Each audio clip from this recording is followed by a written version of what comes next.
Normal delivery আর caesarean ডেলিভারির মধ্যে কি পার্থক্য রয়েছে সেটাই আজকে আমি তোমাদেরকে বলবো।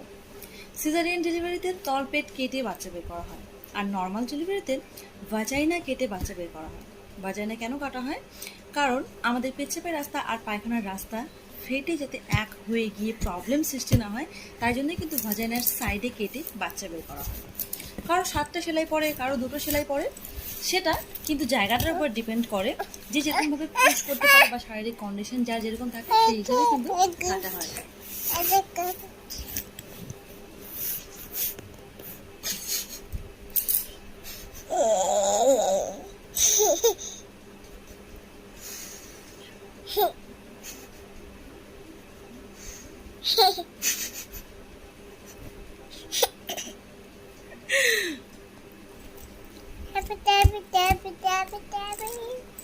কি হচ্ছে এটা?